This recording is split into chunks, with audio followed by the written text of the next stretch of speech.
Hello बच्चों, नमस्कार। स्वागत है आप सभी का इटर्नल क्लासेस बी इनफाइनाइट पर। मेरा नाम है अंकित पांडे और बच्चों आज की क्लास में हम लोग करने वाले हैं class 10th NCERT mathematics chapter number 6 हम लोग कर रहे हैं ना, है ना, ट्रायंगल चैप्टर। इसका एक्सरसाइज 6.3 हम लोग सॉल्व कर रहे हैं और आज हम लोग पहुंच चुके हैं क्वेश्चन नंबर 12 पर। ठीक है, क्वेश्चन नंबर 11 तक हम लोग खत्म कर चुके हैं। उसकी जो प्लेलिस्ट का लिंक है वो आपको डिस्क्रिप्शन बॉक्स में मिल जाएगा। वहां से आप बाकी क्वेश्चन इस एक्सरसाइजेस के और पीछे जो दोनों एक्सरसाइजेस हैं उनके सारे क्वेश्चन आप सॉल्व कर सकते हो। ठीक है, आज हम लोग करने वाले हैं क्वेश्चन नंबर 12। तो चलो देखते हैं कि क्वेश्चन नंबर 12 में ऐसा क्या है और कैसे करना है इसको। तो क्वेश्चन नंबर 12 कह रहा है कि sides A B B C and median A D of a triangle A B C are respectively proportional to the sides PQ and QR and medium PM of triangle PQR। ये figure दिया हुआ है, figure 6.41 book में देखना, वहां पे लिखा हुआ है। सो दैट ट्राइंगल ABC जो है वो सिमिलर है ट्राइंगल PQR के। ठीक है, ये पूरा ट्राइंगल जो है वो आपका सिमिलर प्रूफ करना है। ठीक है, ABC को और PQR को। गिवन क्या क्या है? गिवन है कि भैया जो इसका ए बी साइड है वो इसके पी क्यू साइड के, है ना, ए बी और पी क्यू का जो रेशियो है वो बी सी और क्यू आर के रेशियो के इक्वल है और ए डी और पी एम के रेशियो के इक्वल है ना। ए डी और पी एम जो है वो बी सी और क्यू आर के, मतलब इस ट्राइंगल का मीडियन है। मीडियन का मतलब क्या होता है कि किसी भी ट्राइंगल का मीडियम वो पार्ट होता है जो उसके किसी भी साइड्स को दो इक्वल पार्ट में डिवाइड करता है। यानी कि अगर आप ध्यान से देखोगे, अगर एडी की बात करें तो एडी जो है वो बीसी पे बना है और एडी पूरे बीसी को दो इक्वल पार्ट में डिवाइड करेगा, मतलब बीडी और डीसी जो है वो आपस में इक्वल है। उसी तरीके से अगर आप देखोगे तो यहाँ पे जो पीएम है ना, जो पीएम है वो क्यू आर पे है और इस ट्रायंगल का मीडियम है। इसका मतलब ये क्यू आर को दो बराबर हिस्सों में डिवाइड कर रहा होगा, यानी कि क्यू एम जो है और एम आर जो है वो आपस में इक्वल होंगे। समझ गए बच्चों? चलिए, सबसे पहले अपना जो काम होता है वो होता है कि ऐसे क्वेश्चन में जब भी प्रूविंग करने को आए तो गिवन पार्ट को सबसे पहले लिख लेते हैं। चलिए लिखते हैं। सबसे पहला अपना काम है गिवन लिखना कि भैया अपने पास दिया क्या हुआ है। तो हमारे पास दो ट्राइंगल है ना, दो ट्राइंगल है। पहली बात तो triangle A B C and triangle P Q R. ठीक है, दो ट्राइंगल है। ए डी है ना, A D is the median of a triangle A B C and PM is the median of triangle PQR। कि भैया AD जो है वो मीडियन है और ABC का और PM जो है वो मीडियन है ट्रायंगल PQR का। ठीक है, समझ गए? चलिए, इतना हमने लिख लिया। ठीक है, चले आगे। चलिए, तो ट्रायंगल एबीसी आ गया, पीक्यूआर आ गया। AD is the median of triangle ABC, PM is the median of triangle PQR. इसके अलावा हमको क्या गिवन है? इसके अलावा हमको कुछ साइड्स के और मीडियन का रेशियो बोला है इक्वल है, सच दैट, कुछ इस तरीके से ये ट्रायंगल दोनों है, सच दैट, ठीक है, such that A B upon में पी क्यू, ठीक है, ए बी अपॉन में P Q equals to B C upon में Q R equals to A D upon में पी एम। है ना, कि ट्रायंगल की दो sides, A B C triangle का ए बी और पी क्यू आर का पी क्यू, इनका जो रेशियो है ए बी सी के बी सी और पी क्यू आर के क्यू आर के इक्वल है और उनके मीडियन का भी जो रेशियो है वो भी इन सबके इक्वल है। तो ये चीज तो हमको गिवन है ना, एक, दो और ये तीसरी चीज। समझ गए बच्चों? इतना तो हमको गिवन है। अब हमको निकालना क्या है? अब हमको निकालना क्या है? तो टू प्रूव, है ना, अगला स्टेप जो है वो हमको प्रूफ लिखना है कि क्या हमको प्रूफ करना है। तो प्रूफ करना है ट्रायंगल ए बी सी को सिमिलर प्रूफ करना है ट्रायंगल पी क्यू आर के। ठीक है, दो ट्रायंगल को हमको सिमिलर प्रूफ करना है। समझ गए? इतना आया समझ में क्या?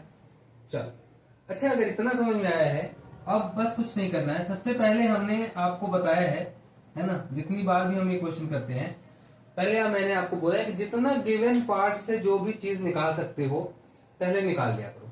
अच्छा एक चीज बताओ, ए बी अपॉन में पी क्यू, दो ट्रायंगल को अगर सिमिलर प्रूफ दिखाना है, इसके लिए हमने बहुत सारे क्राइटेरियाज पढ़े हैं, है ना। क्राइटेरियाज तो पढ़े हैं भाई, एस एस एस पढ़ा है ना, एस ए एस पढ़ा है ना, ए पढ़ा है। ठीक है, तो मेनली ये पढ़े हैं, दो एक दिखा दो। अभी देखो यहाँ पे एंगल का तो खेल नहीं दिख रहा है ना, एंगल तो कहीं दिख नहीं रहा है, तो ये वाला तो गया है ना, इससे तो लग नहीं रहा। बचा है एस एस एस और एस ए एस।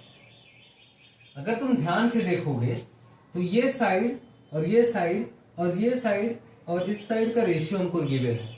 अगर पूरे ट्रायंगल ए बी सी में और पी क्यू आर में ये साइड और ये साइड का रेशियो और ये साइड और ये साइड का रेशियो सेम है, अगर मैं किसी तरीके से इस एंगल को और इस एंगल को इक्वल दिखा दूं, अगर मैं किसी तरीके से, ध्यान से सुनना मेरी बात, अगर मैं किसी तरीके से इस एंगल को और इस एंगल को इक्वल दिखा दूं, तो होगा ये कि भाई एस ए एस से दो साइड्स और उनके बीच का एंगल, दो साइड्स का रेशियो इक्वल है और उनके बीच के एंगल इक्वल है ना। तो ये एस ए एस से हमारा सिमिलर हो सकता है, हो सकता है। समझ में आया? बिल्कुल हो सकता है। चल अभी कुछ करना नहीं है हमको, बस इन्हीं में हमको कोशिश करनी है कि हम कैसे दिखा सकते हैं। स्टार्ट करें। सबसे पहले हमको दिए चीज गिवन है, ध्यान से देखो, सिंस ए बी अपॉन में P Q equals to B C upon में Q R equals to A D upon में पी एम, ये इक्वल है ना, ये गिवन है। समझ में? अच्छा यहां से मैं क्या कर सकता हूं, ध्यान से सुनो, आगे मैं लिख रहा हूं ए बी अपॉन में पी क्यू को ऐसे ही लिखो, लिख लिया, ठीक है।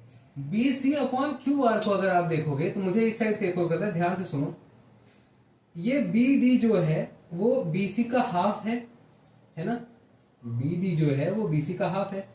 अगर मैं ऊपर और नीचे दोनों हाफ से मल्टीप्लाई कर दूं, तो ऐसे करूं, अगर मैं half of B C upon में हाफ ऑफ क्यू आर। अच्छा मैथमेटिक्स का रूल क्या कहता है, मैथमेटिक्स का रूल कि भाई अगर आप ऊपर कुछ मल्टीप्लाई कर रहे हो तो नीचे भी सेम चीज करना पड़ेगा, है ना। ऊपर हमने हाफ से मल्टीप्लाई किया तो नीचे भी करना पड़ेगा, समझ गए आप? तो ये चीज तो मैथमेटिक्स कहता है। तो यहाँ पे हमने हाफ से ऊपर मल्टीप्लाई किया, हाफ से नीचे मल्टीप्लाई कर दिया, ठीक है। यहाँ बस कुछ नहीं हुआ, बस मैंने इसका आधा कर दिया, equals to A D upon में डी एम, है ना, पी एम। एक चीज अगर आप ध्यान से देखोगे तो ये समझाने में बहुत टाइम लग रहा है, जब आप अगली बार करेंगे ना तो बहुत आसान हो जाएगा। कुछ नहीं करना, जो दिया है उसका आधा कर दो। अच्छा ए बी अपॉन में P Q equals to half of B C. अगर इस साइड में हाफ ऑफ बी सी देखोगे तो मैं क्या हाफ ऑफ बी सी को बी डी लिख सकता हूं, क्योंकि हमने पढ़ा था भाई आधा आधा डिवाइड करता है। अगर ये पूरी लेंथ 4 होती तो ये पीछे बचता कितना, 2 बचता। अगर ये पूरी लेंथ 10 होती तो ये बचता 5, है ना, यही तो बचता। तो भाई आधा है, तो अगर मैं हाफ ऑफ बीसी की जगह बीडी लिख दूं तो कोई दिक्कत है क्या? हाफ ऑफ बीसी की जगह अगर बीडी लिख दूं तो कोई दिक्कत है क्या? नहीं ना, ठीक है। हाफ ऑफ क्यूआर की जगह अगर मैं क्यूएम लिख दूं तो कोई दिक्कत है क्या? आप बोलोगे नहीं भैया कोई दिक्कत नहीं है, सही है, सब बढ़िया चल रहा है। और equals to A D upon में पी एम, ये हमारा है। इसी तरीके से मैं मान लेता हूं कि ये इक्वेशन नंबर फर्स्ट है, इसको मैं क्या मान लूंगा, इक्वेशन नंबर फर्स्ट है। इतना हो गया, समझ गए? अच्छा इस साइड का तुम लिख लो, फिर मैं इसको हटा देता हूं, स्क्रीनशॉट ले लो, इस साइड का ले लो स्क्रीनशॉट, और उधर अभी मैं लिखता हूं, ठीक है। इसको हटा देता हूं, बोलो हटा दूं, चलो तो अब हमको क्या करना है, देखो ध्यान से, कुछ नहीं करना है, जरा इस साइड को ढूंढो, तब तक मैं जब तक ये हटा रहा हूं तब तक तुम लोग ये साइड को ढूंढो, ये कौन कौन से ट्रायंगल में दिख रहा है तुमको, ढूंढो ढूंढो ढूंढो, कौन से दो ट्रायंगल में ये साइड्स दिख रहे हैं रेशियो, बताओ। अच्छा कैसे ढूंढ रहे हो, ए बी दिख रहा है इसमें, पी क्यू दिख रहा है इसमें, बी डी दिख रहा है इसमें, क्यू एम दिख रहा है इसमें, ए डी दिख रहा है इसमें, पी एम दिख रहा है इसमें।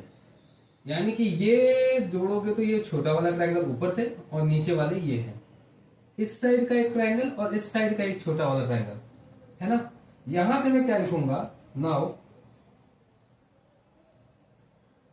इन triangle A B D and triangle P Q M, P Q M, भाई ए बी डी में और पी क्यू एम में अगर साइड्स का रेशियो हमने सेम दिखा दिया है, ठीक है, अगर साइड्स का रेशियो हमने सेम दिखा दिया तो ये ट्रायंगल सिमिलर हो जाएंगे। चलिए, तो हमें ये पता चला कि भाई ए बी अपॉन में P Q equals to B D upon में Q M equals to A D upon में पी एम। ये किससे हुआ है, ये हुआ है फ्रॉम फर्स्ट इक्वेशन, हुआ है फर्स्ट इक्वेशन से, ये हुआ है, साइड्स इक्वल हो गई, साइड्स का रेशियो सेम हो गया। जैसे ही साइड्स का रेशियो सेम हुआ, है ना, जैसे ही साइड्स का रेशियो सेम हुआ, therefore we can say that triangle A B D जो है भैया वो सिमिलर हो जाएगा ट्रायंगल पी क्यू एम के, हो जाएगा, सिमिलर हो जाएगा by S S S criterion, है ना। एस एस एस क्राइटेरिया से भाई दो ट्रायंगल सिमिलर हो गए।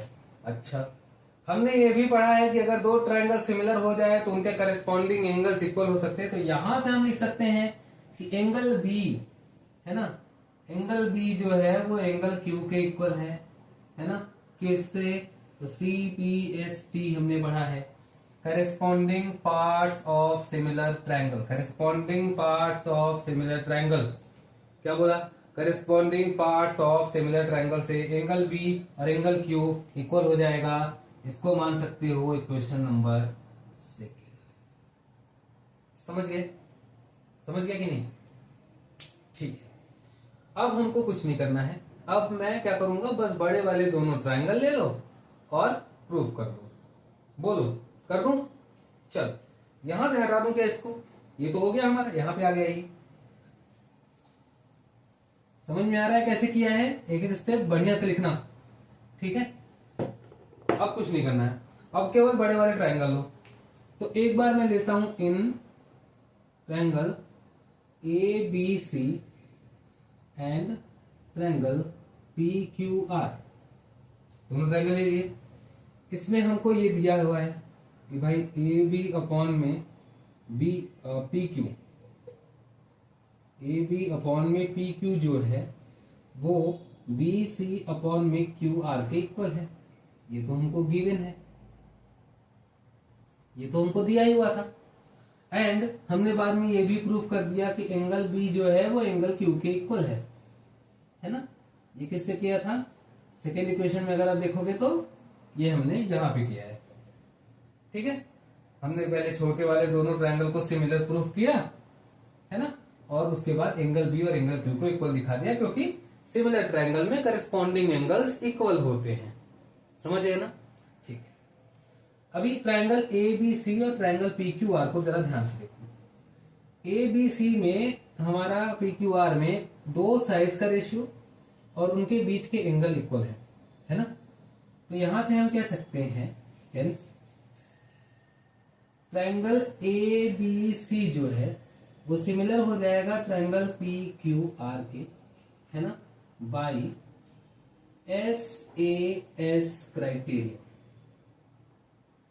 बोलो समझ आया कि नहीं, यही तो प्रूफ करना था, है ना, यही तो प्रूफ करना था भाई, हेंस प्रूफ, समझ गए, बस कुछ नहीं करना है। चले, हो गया खत्म। स्क्रीनशॉट ले लो बढ़िया से इसका और नोट डाउन कर लेना। क्या किया हमने, दो ट्रायंगल दिए हुए हैं बड़े, इनका रेशियो इक्वल दिया हुआ था दो साइड्स का, ए बी और पी क्यू का, बीसी और क्यू आर का, और एडी और पीएम का। पहले हमने कहा कि भाई बीसी को हाफ कर दो, बीसी का हाफ इधर से किया, क्यू आर का हाफ इधर से किया, बीसी का हाफ किया तो आ गया बीडी, क्यू आर का हाफ किया तो क्या आ गया क्यू एम। फिर हमने देखा कि ये साइड का रेशियो, ये साइड का रेशियो, ये साइड का रेशियो, इसमें ये साइड, ये साइड, ये साइड, ये दोनों ट्रायंगल को हमने सिमिलर प्रूफ किया एस एस एस क्राइटेरिया से, है ना। दोनों ट्रायंगल को सिमिलर प्रूफ कर दिया, छोटे वाले को एस एस एस क्राइटेरिया से। जैसे ही सिमिलर प्रूफ किया, हमने कहा कि भाई करेस्पॉन्डिंग पार्ट्स जो होते हैं वो इक्वल होते हैं। यहाँ से जो करेस्पॉन्डिंग एंगल थे, एंगल बी और एंगल क्यू को इक्वल दिखा दिया। बस अब हमारे पास A B upon P Q का रेशियो पहले से था, बीसी अपॉन क्यू आर का रेशियो ये इक्वल पहले से था, है ना, गिवन था शुरुआत में ही, ठीक है। और हमने एंगल बी और एंगल क्यू को इक्वल दिखाया था अभी पीछे, बस ऐसे ऐसे हो गए सिमिलर। समझ गए क्या? तो बहुत आसान क्वेश्चन है ना, थोड़ा सा दिमाग लगाना है इधर उधर का, पर ये हो जाएगा, है ना, इतना टफ नहीं है ये। ठीक है बच्चों, चल स्क्रीनशॉट ले लो इसको। और यहाँ पे हमारा हो चुका है क्वेश्चन नंबर 12 जो है वो भी खत्म हो चुका है। नेक्स्ट वीडियो में मैं आपसे मिलूंगा क्वेश्चन नंबर 13 के साथ, नेक्स्ट क्वेश्चन के साथ, है ना। तब तक अगर आपको वीडियो जो है पसंद आता है, अगर आपको कंटेंट आपको अच्छा लगता है, अगर आपको चीजें समझ में आ रही है, तो वीडियो को और भी अपने बच्चों के साथ, और भी जो फ्रेंड्स लोग हैं, है ना, आपके जो अगर कोई रिलेटिव वगैरह जो पढ़ रहे हो, है ना, उनके साथ आप शेयर कर सकते हो, है ना। चलिए ठीक है, मिलते हैं नेक्स्ट वीडियो में नए क्वेश्चन के साथ। Thank you so much.